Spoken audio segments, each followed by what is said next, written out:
추후 2020년 4월 8일 수요일에 새벽재단에 나오신 여러분들을 주님의 이름으로 환영하고 사랑하고 축복합니다.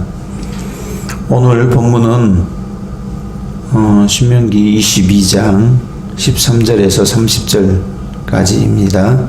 신명기 22장 13절에서 30절 말씀이 좀 길어요. 제목은 순결에 관한 법. 순결에 관한 법. 오늘 본문 좀 아침에 듣기에는 좀 멋이기 해요. 좀 거시기 하고 그래도 굉장히 중요한, 우리 신앙생활에서 어쩌면 가장 중요한 육적인 순결. 이 육적인 순결은 곧바로 영적인 순결과 연결이 되어 있어요. 그래서 몸과 영혼을 따로 분리해서 생각할 수 없는 거예요. 몸과 영혼은 늘 하나의 인격체로 같이 존재하고 활동하고 그렇습니다.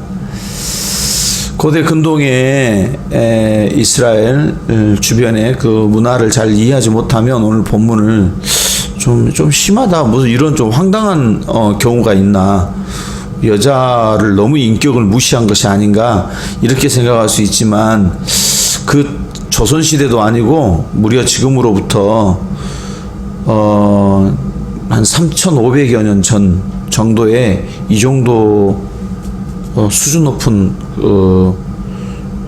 이런 아주 그 여자의 인권을 무시한 게 아니고, 오히려 그 여자가 함부로 취급되기 쉬운 그런 시대에 남자들에 대한 경고, 이렇게도 받아들일 수 있어요. 이 말씀이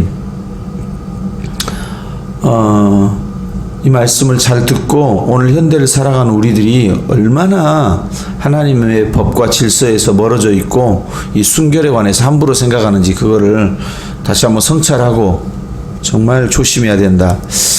아마 이 땅에 사는 동안에 부부간에 결혼을 해서 부부간에 할 수 있는 가장 귀한 선물은 뭐냐?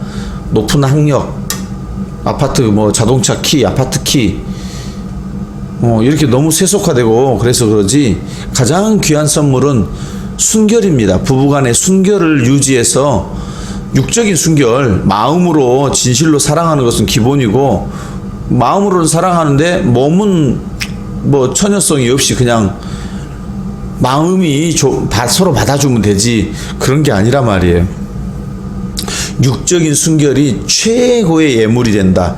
이것을 다음 세대 우리 자녀들에게 부지런히 가르쳤어야 되는데 개념이 없어요. 개념이, 본인도 개념이 없고 자녀들에게 가르치지도 않고, 혹시 기성세대, 우리 세대, 어른 세대에서 혹 그런 것에 실패했다면은 정말 회개하고 지금부터는 그 자자손손 오는 다음 세대에게는 이 하나님의 말씀을 바르게 잘 가르쳐서 이런 영적인 순결뿐만 아니라 육적인 순결이 곧 영적인 순결이다.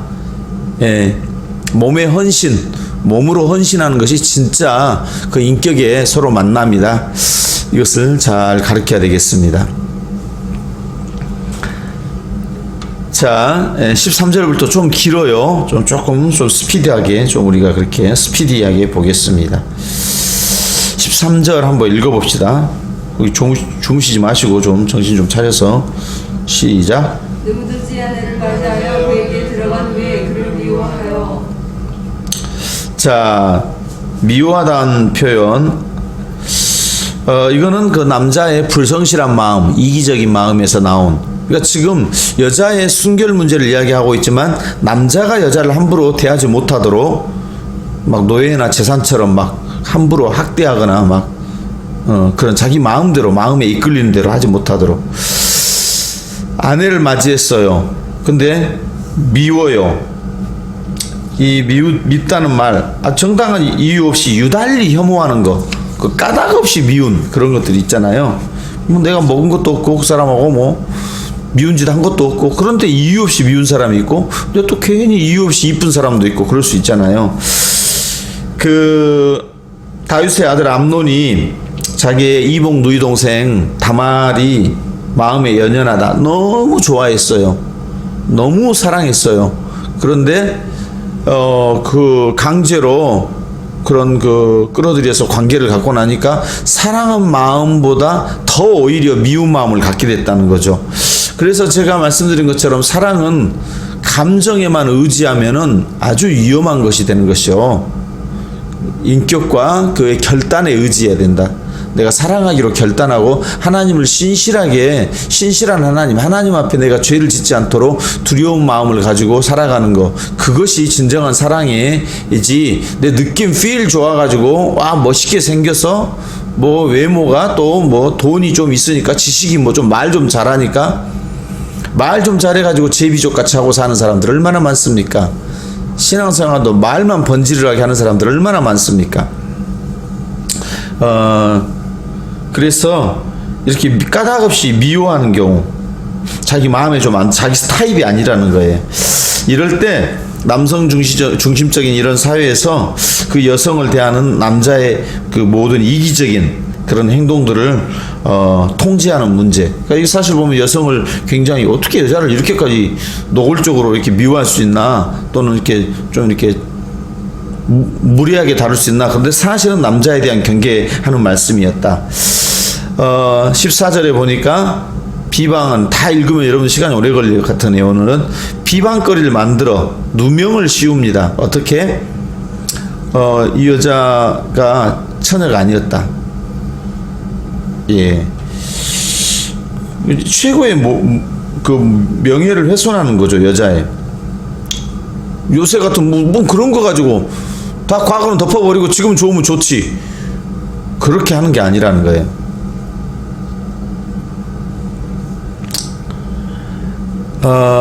결혼한 여자가 결혼 첫날 밤에 부부관계를 가질 때 갖는 그 처녀막의 파열로 인한 그 혈흔을 이스라엘 백성들 문화에서는 그 혈흔을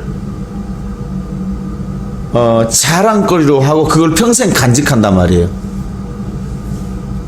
그것도 육신의 아버지가 좀 멋있게 하죠. 이렇게 그런 거를 어떻게 다 관여해가지고 그런 거를 보관하고 좀 우리 문화에는 안 맞는데 이것이 굉장한 자랑거리였다는 거예요. 당시 문화에서는. 15절 그렇게 했는데 그 처녀의 부모가 그 처녀가 우리 딸은 처녀였다라고 그 성문 장로들에게 가서 이야기하는데 이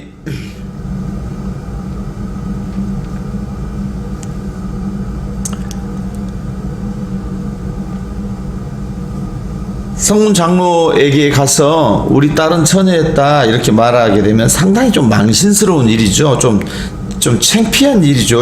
여자 입장에서도 인격 문제에 관련되는 별로 그렇게 뭐 유쾌한 일은 아니에요. 그러나 이거는 그 아버지의 명예에 관련된 엄청난, 당신 자녀를 똑바로 키웠습니까? 안 키웠습니까? 엄청나게 중요한 이 문제에 부모가 개입하고 있다는 거예요. 요새 같으면 뭐 그런 것을 부모가 다 개입한데 이렇게 막 그 혼미한 시대에 우리가 살고 있죠. 그 젊은 여자의 남편 된 자가 속해 있는 성읍, 그러니까 처녀의 그 장로들이 아니고 처녀가 속한 그 성문 장로가 아니라 그 남자가 속해 있는 그 장로들에게 이 여자가 그 도시에 가서 말하기를 16절에 뭐라고 말하냐면 내가 아내로 주었더니 미워해가지고 비방거리를 만들어서 내 딸에게 처녀가인 것이 보지 못했노라 하나, 그렇게 하나, 그 이제 그 혈흔이 묻어있는 그것을 이제 그 장로들 앞에 펼쳐서 그렇게 딱 펴놓고 내 딸은 무죄하다, 순수한 처녀였다, 내가 반듯하게 바르게 잘 가르쳤다, 이렇게 그거를 입증하는 거죠. 처녀의 표적이라 17절에 가서 보면 그 표적이라 그것을 개역 한글 이전 성경에서는 그 자리옷이라 그렇게 말해요. 자리옷. 그게 무슨 말이냐면 핫시물라 바로 그 옷, 그 자리 옷인데, 이 옷은 무슨 옷이냐면 평생에 입고 다니는 옷이고, 그 다음에 잘 때에도 입는 그런 옷. 이스라엘 근동 문화를 좀 이해해야 되겠죠. 이렇게 밖에 통옷처럼 입다가 저녁에 그걸 입고 자기도 하고, 우리 문화에서 이해하면 안 되겠죠. 그러니까 부부관계를 맺을 때 있었던 그 옷을 보관하고 있었다는 거예요. 이것은 아까 말씀드린 것처럼 굉장한 명예했다고. 명예. 그 당시 문화에서는 이 지금에는 뭐 그런 걸 다 보관하고 있을지 모르겠지만 그만큼 귀한 거였어요. 그러면 그렇게 이거 처녀인 표가 있다 이렇게 하면 그 증거가 있기 때문에 18절에 가서 그러면 그 남자가 속한 성읍 장로들이 그 사람을 잡아 때리고, 그런데 사실은 그 때리다라는 말은 원어에서는 직접 매질을 했다기보다는 그 뒤에 나오는 19절 이하에서 나오는 그런 이렇게 그 징계를 한 거죠. 징계가 두 가지입니다. 19절에 보면 은 100세겔. 여기는 은화입니다. 순수한 은이 아니고 은으로 된 그 돈.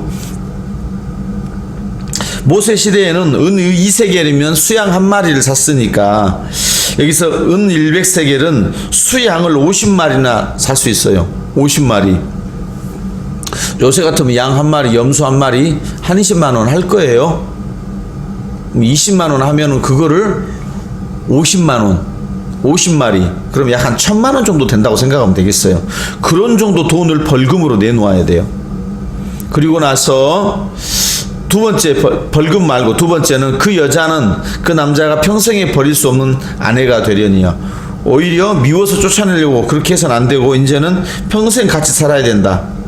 자, 그러니까 뭐 성격 차이가 있어가지고 이혼한다. 뭐 돈이 뭐 가지고 오는 뭐 시집 올 때 돈이 얼마 안 돼서 키를 얼마 안 가져왔으니까, 의사고 내가 판검사니까 엄청 물질을 가져왔어야 되는데 안 가져왔으니까, 어떤 그 부부관계는 감정이나 성격이나 기질, 가치관의 차이, 어떤 경제력의 유무, 외모의 어떤 그런 것 때문에 그 인간의 이해관계나 어떤 그런 감정으로 함부로 결혼 제도를 무너뜨릴 수 없다. 평생에 버리지 못할. 예수님도 그렇죠. 그 간음한 영고 이외로는 이혼을 할 수 없다. 간음한 경우로 극단적인 경우에 그 경우는 예수님도 이제 허락을 했지만, 굉장히 율법의 정신이 일부 일처제일 뿐만 아니라 그 결혼의 신성성, 하나님을 두렵고 떨림으로 존중하고, 하나님께서 나보다 더 나를 잘하시기 때문에 좋은 귀한 아내를, 귀한 남편을 나에게 주셨을 거라, 그런 신실한 믿음 위에서 세워져야 그 결혼 제도가 든든하겠죠. 이 성경에는 이런 그 참 구체적인 것까지 기록을 해놨어요. 부모 자식 간의 관계, 또 부부 간의 관계, 이런 걸 우리가 가르쳤어야 되죠. 어렸을 때부터 이걸 들었어야 되죠. 그랬더라면 그 수능 보고 애들이 함부로 인생을 살 수 있는 그런 여지를, 지금은 중고등학생들도 이런 뭐 매체의 영향으로 그냥 뭐 엠번방도 보면은 뭐 청년들이다 그러죠. 고등학생이다 그렇게 하고 사니까 뭐 이 시대가 얼마나 타락했는지를 보여주는 거죠. 자, 계속해서 연결해 봅니다. 자, 그런데 실제로 20절 보니까 처녀의 표적이 없어요. 아버지가 가지고 있는 그 처녀성을 증거할 수 있는 뭐가 없어요. 그럼 어떻게 하냐? 21절에 처녀가 아니면 결혼할 때 성읍, 그 성읍의 장로들이, 자, 여기서 보면 그 처녀를 그의 아버지 집 문에서 끌어내고, 그런데 그 처녀를 그 아버지의 집 문으로 이제 그 아버지가 살고 있는 그 성읍으로 이제 데려가는 거예요. 그래서 그 성읍에 있는 사람들과 그 아버지에게 오히려 수치가 되도록 거기서 그 처녀가 원래 살고 있었던 그 아버지가 있었던 그 성읍의 성읍 사람들이 나와서 돌로 그 여자를 쳐서 죽이는 것입니다. 자, 그러면 이것이 한 개인의 문제인데 왜 이거를 이스라엘 공동체 문제로 다루느냐? 남이사 그러든지 말든지 그거는 이스라엘 신정 공동체에서는 그렇게 함으로써 그 사회의 그런 번복이 악한 견본을 보여줌으로써 그 사회에 있는 거룩을 다 회파시키고 너도 나도 그렇게 악한 사회가 돼버린다는 거예요. 너도 나도 그걸 다 그렇게 하고 대충 하고 그냥 대충 살. 지금 성 개념이 무슨 뭐 짐승들 같이 그렇게 동네 강아지들처럼 이렇게 사는 그런 시대가 와버렸어요. 간통죄도 없어져 버리고 마음이 어떤 법으로 뭐 제어할 수 없어. 그러든지 말든지 뭐 이런 거예요. 자, 그렇게 해서 이스라엘 중에 악을 제거하라. 22절에 보니까 이거는 공동체의 거룩성에 관련된 문제다. 하물며 이단 사상은 어떻게 써요? 이단 사상, 영적인 그 간음 이런 것들은 아주 엄중한 문제인데 너무 쉽게 가정을 파괴하고 사회의 건전성을 파괴하는 악한 이단들을 어떻게 할 거냐. 신천지 같은. 예. 자, 이제 23절에는 좀 종류가 다릅니다. 이제부터는 이제 순결에 관한 법이긴 하지만 여기서는 이제 성적인 범죄, 그죠? 그런 것들에 대해서 이야기를 하는데 잘 한번 23절에 보면 약혼한 후에 여자가 남자와 약혼했어요. 약혼하면 결혼식만 빼고 나머지는 다 진행이 된 겁니다. 그러니까 유부녀예요, 유부녀. 요셉과 마리아도 그러잖아요. 그래서 거기 24절에 보면 그 이웃의 아내를 욕보였음즉 약혼한 여자인데도 이웃의 아내라고 그렇게 이야기하고 있어요. 24절에. 자, 약혼한 후, 그러니까 약혼이지만 결혼에 식만 남아, 이건 유부녀라고 그랬죠. 그 유부녀와 동침을 하게 되면 이때는 어떻게 된다? 둘 다 죽입니다. 24절에 보니까 둘 다. 공동체 악을 제거하는 문제라고 그랬죠. 너도 나도 이런 짓을 따라서 하기 때문에. 신약에서 이렇게 돌로 잡아 우리가 살고 있는 시대에 이렇게 잡아 죽이기가 현행법으로 실정법으로 할 수 없잖아요. 그러나 영적으로는 이미 다른 뭐 거짓말하는 죄, 돈을 어떻게 조금 뭐 사기를 치는 죄와 달리 이 육적인 범죄는 몸 안에 가정이 파괴돼 버리는 그런 죄들이고, 또 이단에 관련된 그런 죄는 암덩어리보다 더 무서운 죄예요, 사실은. 예. 정부 당국은 사실은 하나님의 교회, 건전한 교회들이 예배할 수 있도록 도와주고, 악한 이단이 발흥할 때는, 사회 미풍양속을 해칠 때는 그런 거를 제어하고 하는 일들을 적극적으로 주도적으로 해야 될 책임이 정부에게 하나님께서 권한을 주고 그 책임을 묻습니다. 정통 교회는 건전하고 바른 교리를 가르쳐 줘야 될 그런 책임이 있는 것처럼. 자, 그러면 25절에는 어떻게 하냐? 무조건 다 죽이냐? 상황에 따라 조금 달라요. 약혼한 처녀, 즉 유부녀라 그랬잖아요. 들에서 만나서 그런 성적인 폭행을 했어요. 그러면 그 남자만, 그러니까 서로 좋아가지고 강간이 아니고 서로 인정하고 서로 좋아서 하는 거, 그런 경우는, 유부녀일 경우에는, 약혼한 여자일 경우는 둘 다 죽이고, 그런데 그런 경우도 강제로, 그 여자는 전혀 그럴 의사가 없고 그런데 강제로 들여서 소리를 질러도 구해줄 사람이 없는 그런 경우에, 그런 경우는 그 남자를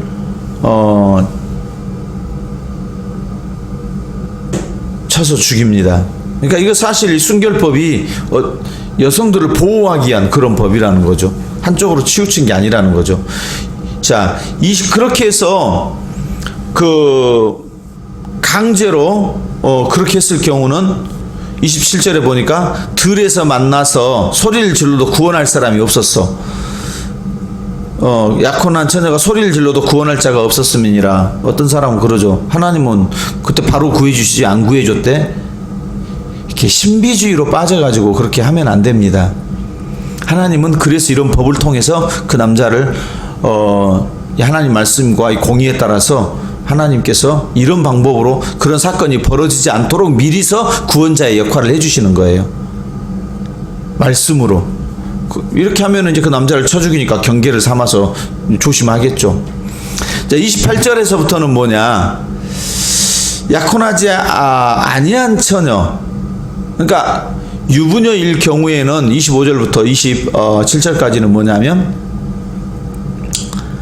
그러니까 여기까지 보면 유부녀일 때 그 유부녀가 23절부터 27절까지가 유부녀가 동의를 하고 자기가 그런 짓을 했으면 둘 다 쳐 죽이는 거고, 그 다음에 그 약혼한 여자가 동의하지 않는데 강제로 그런 어려운 일을, 살인과 같은, 이거는 마치 가인이 아벨을 쳐 죽인 거와 같은 그런 살해당하는 거와 같은 그런 일이거든요. 여자 입장에서는 그냥 지나간 어떤 사건이 아니고. 그래서 N번방이니 박사방이니 이런 것들 여자의 의견에 반해서 강제로 한 것 같으면 다 살인죄예요. 공개 처형을 시켜야 되는 거예요. 돌로 쳐서. 그 정도로 엄중한 범죄예요. 예. 너무 쉽게 약하게 하니까 사람들이 함부로 하는 거죠. 당신 자식에도 그렇게 말할 거냐? 그런데 그러기 전에 말씀으로 잘 가르쳐야죠. 자, 그래서 여자들이 억울한 일을 당했을 때는 그런 방법으로 미리서 말씀에 경계하는 방법으로, 또 실질적으로 이런 일이 일어나면 그 남자를 돌로 쳐서 죽이는 방법으로, 그래서 그렇게 처리하고, 이제 28절에서는 뭐냐? 약혼하지 아니한 여자, 유부녀가 아니에요. 그런데 이제 이런 일이 일어났어요. 이런 일이 일어났으면 강제로 했을 수도 있고, 강제로 욕을 보였을 수가 있고, 또 본인이 동의해서 그랬을 수도 있잖아요. 그러죠? 그런데 여기서는 좀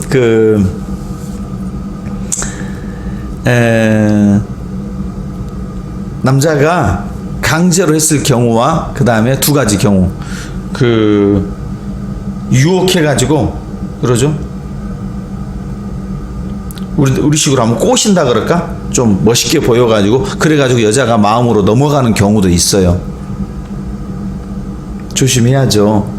그 박사방 사건이나 이런 거에서 애초에 그 타겟이 되는 여자들은 누구냐? 박사방이나 N번방이나 그 뭐 중고생이나 어린 아이들이 자기의 신체적인 부위를 찍어가지고 그거를 판단 말이에요. 그거를 돈을 받고 팔아요. 그런 사람들을 대상으로 가서 미끼로 삼아가지고 그 박사방이라는 아이들이 그런 죄를 범한단 말이에요. 그러니까 애초에 그 여자 아이들도 정상적인 가정에서 결손 가정이 아니고 자랐다면 자기 신체 부위를 찍어가지고 돈을 받고 파는 이런 행위를 한다는 것은 상식에서 벗어나는 일이잖아요. 그러니까 이게 평상시에 가정교육, 말씀교육, 성경교육, 거룩교육, 순결교육이 이루어져야 된다는 거예요.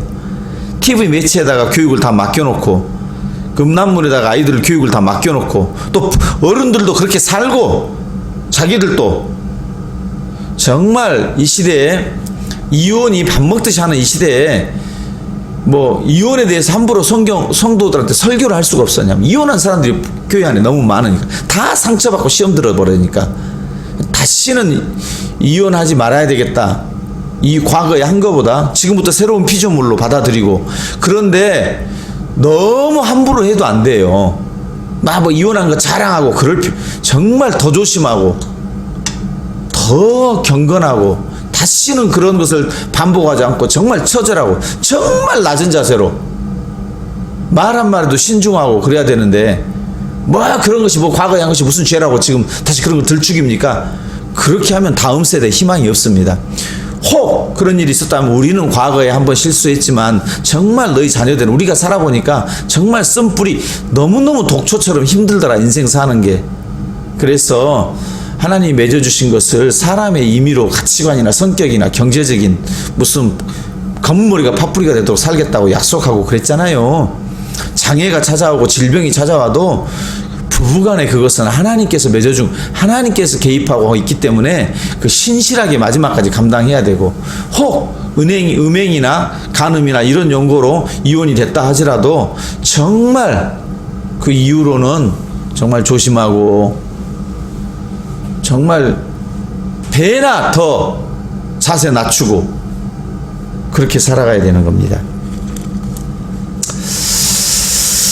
자, 거기에 이제 하나 마지막에 덧붙였죠? 30절에 사람이 그의 아버지의 아내를 취하여, 이거 며칠 전에 저 질문하시던데, 아도니아가 다윗의 그 수종 들던 아비삭을 취한 것은 그것이 왜 악한 겁니까? 근데 이 고대 근동 문화를 이해하면 이게 좀 이해가 되는데요.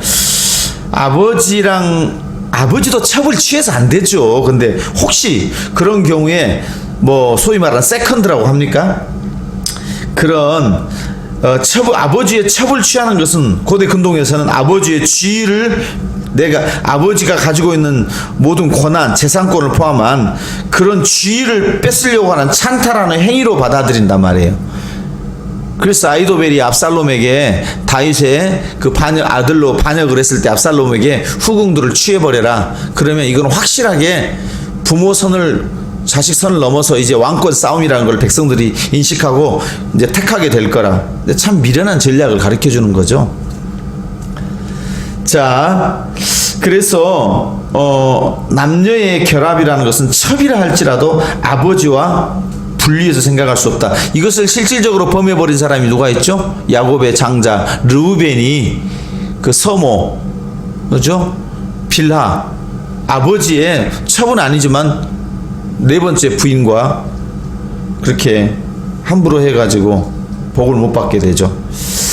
그래서 결국은 오늘 전체에서 말해주고 싶은 거는 뭐냐? 이거 결론이에요. 하나님께서 제정해 주신 결혼, 그것을 침해하는 일은 그 누구도 해서는 안 된다. 이것이 그 경우에 내려지는 형벌은 죽음이다. 육체적인 죽음, 영적인 죽음 다 포함하는 거예요. 이 시대에는 육적인 죽음이 제외되어 있지만 그런 음란을 범하고 하나님과의 온전한 인격적인 교제를 갖는다는 것은 불가능합니다. 처절하게 다윗처럼 울고 회개하고 요를 적시는 그런 회개가 있어야지, 뭐 그걸 자랑한다? 내가 옛날에 안 믿던 시절에 막 룸사롱도 가고 막 어쩌고 이러고 뭐 교회 안에서 나 다 지나간 거니까 그런 거 자랑해도 됩니다. 천만의 말씀이요. 정말 주님을 만났으면 그거에 대해서 통해 자복하고, 정말 주님 너무너무 허송세월들, 귀한 시간들, 귀한 몸들 또 조심하고 또 조심해야 되는데 제가 경거망동했습니다. 이렇게 회개하는 거예요. 아멘. 그래서 새로운 삶, 이전과는 전혀 분리돼 버린 지금 아름답고 복된 삶, 반면교사를 삼아서, 고린도 교회에 실제로 아비의 아내를 취하는 일들이 있었어요. 신약에 바울이 대노하죠. 고린도전서 5장 1절에서 3절 엄중히 책망하죠. 그래서 목사님들 왜 세웠냐? 그런 것을 함부로 하지 못하도록 제어하라고, 엄중하게 선포하라고, 그러라고 목사님을 세웠지. 교회에서 뭐 사례비 받는다고 해서 그런 부정이 저질러지고 음란죄가 저질러져도 좋은 게 좋은 거라고 입 딱 다물고 넘어가라고 그러려면은 목사님들, 주의종들, 선지자들 세울 필요가 없겠죠. 자, 우리 주의종 된 사람들, 이 시대에는 오히려 목회자들이 사고치는 그런 시대에 살고 있는 우리들, 정말 이 말씀 가운데 목회자, 성도님들, 우리 자녀들 다 할 거 없이 신성한 결혼 제도를 다시 한번 생각해 봐야 됩니다. 돈을 1억만금을 줘도요, 이 순결은 살 수 없는 것입니다. 영적인 순결은 하물며 더하겠죠. 기도하겠습니다. 하나님 아버지, 오늘 이 아침에 사순절 거룩한 특별히 고난주간 새벽에 와서 얼마나 우리가 순결이 중요한 것인지 배웠습니다. 이런 말씀 배우고 실천하고 자자손손 대대에게 이걸 잘 가르쳐주고, 결혼의 최고의 예물은 순결이라는 것을 알게 하시고, 순결을 그렇게 하지 못했던 그런 안타까운 사연이 있는 사람들은 다시는 그런 일이 일어나지 않도록 이제부터는 더 조심하고 귀한 것을 자녀들에게는 가르쳐주는 복된 우리가 되도록 축복하여 주시옵소서. 감사하며 주의 기도로 기도하오니 아버지의 이름을 거룩하게 하시며 아버지 나라가 오게 하시며 아버지 뜻이 하늘에서와 같이 땅에서도 이루어지게 하소서. 오늘 우리에게 일용할 양식을 주시고 우리가 우리에게 잘못한 사람을 용서하여 준 것 같이 우리 죄를 용서하여 주시고 우리를 시험에 빠지지 않게 하시고 악에서 구하소서. 나라와 권능과 영광이 영원히 아버지의 것입니다. 아멘. 거룩한 하루, 신실한 하루, 복된 하루 되시기를 주님의 이름으로 축복합니다. 기도합시다.